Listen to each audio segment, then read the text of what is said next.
Hi, everybody. Seems like time is just flying by and we're in another week. Um, I'm kind of getting the ball rolling. I've talked about this kiddo in a couple other videos. Just a reminder, my internship is a clinical track and I'm doing therapy and parent education and some diagnosing and assessments, things like that, with a therapist who works pretty much 2 to 18-ish with some flexibility. Just play therapy, parent education, parent skills, tries to help placements from disrupting, and she works alongside our family services in a county, and so she's a county employee for where I work as well.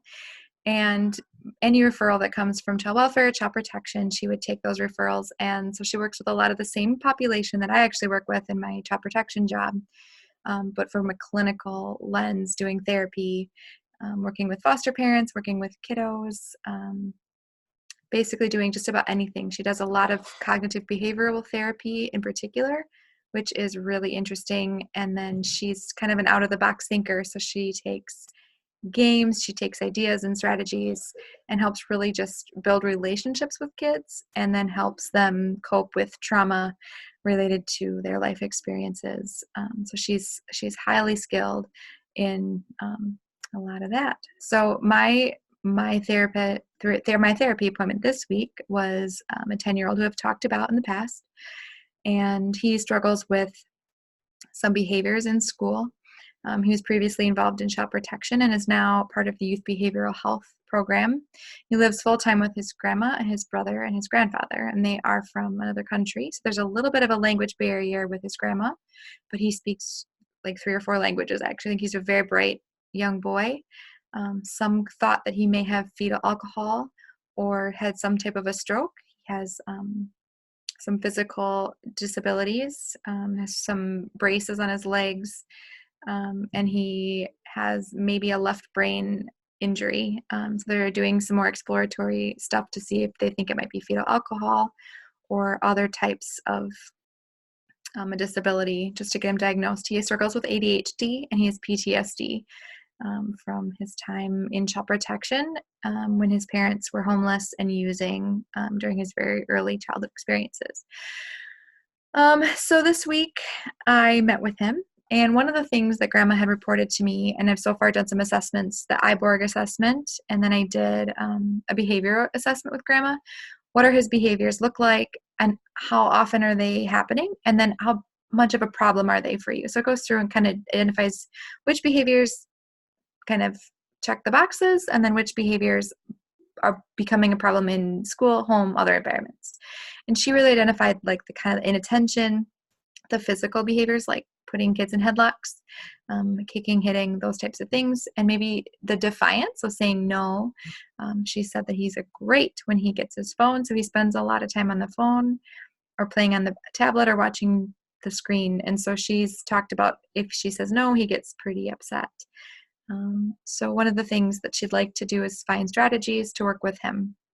One of the things that I did is I came up with a game. So I actually had a different game in mind, and I went to get that game. It's kind of a balancing game. It's really good with kids with ADHD. They have to hang up wires on a pole. And my initial idea was to do this, and I'd actually talked to him about this cool game I was going to bring next time, and it's balanced, like, it takes a lot of skill.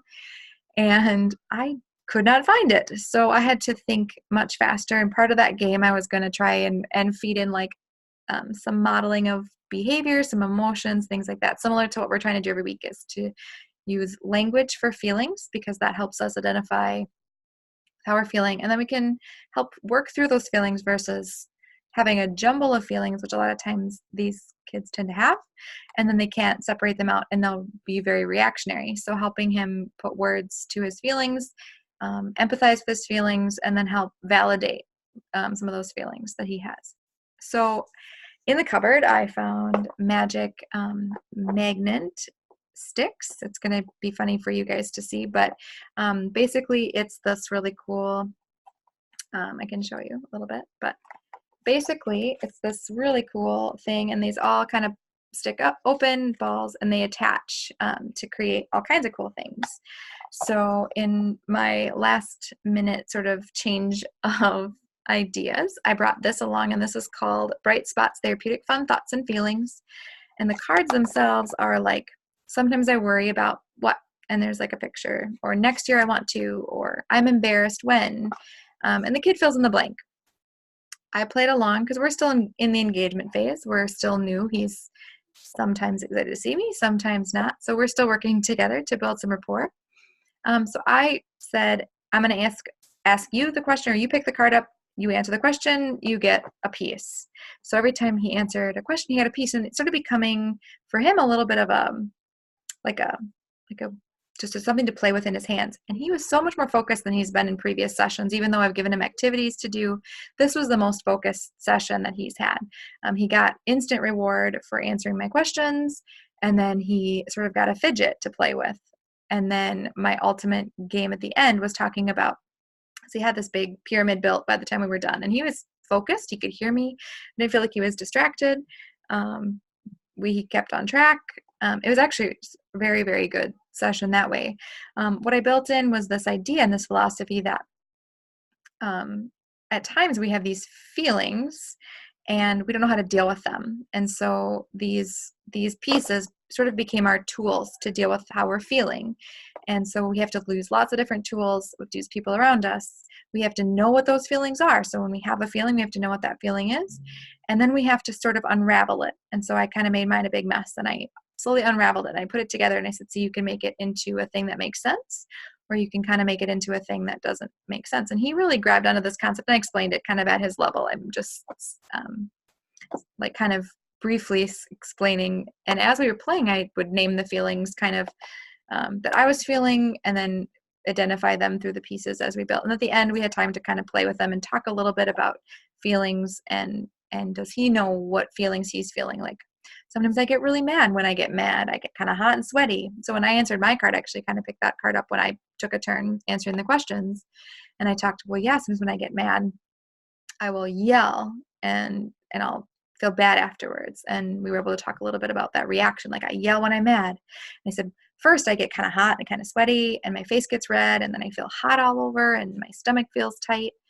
And he's like, oh yeah, me too. And then he said, and I throw things. I said, oh wow, you throw things? Like you ever broken anything? So we talked through some of that. And how did you feel afterwards? How did people around you feel? And kind of build in some empathy. So this lesson actually became a couple different things for this session. Was kind of some of that experiencing how other people feel. How did other people around you feel? And then it was him kind of experiencing, yep, that's how I feel, recognizing early emotion onset, some of those things to try and start building in some how to stop it sooner. Okay, last week we talked about this. Next week we'll kind of build on more of that, hopefully, as we keep playing. And he was very excited. He wanted me to bring these back. So I might come up with a different game to bring these back if that's something that works. I think sometimes we use stuff again. So my question this week to all of you is this. I really am curious what games, what tangible things, I'm hearing some people through discussion talking about some of the games they've used with kids or other adults, or, you know, similar to kids. I know there's some people that don't work at all with children. That's fine. I'm wondering, are there strategies like this one that you use with clients that help the dialogue? Worksheets, things like that, that you have found really helpful in practice of any kind, that's really made having these conversations that may be hard for kids to have easier to have. So that's my question this week, and I can't wait for your answers. Thanks, guys.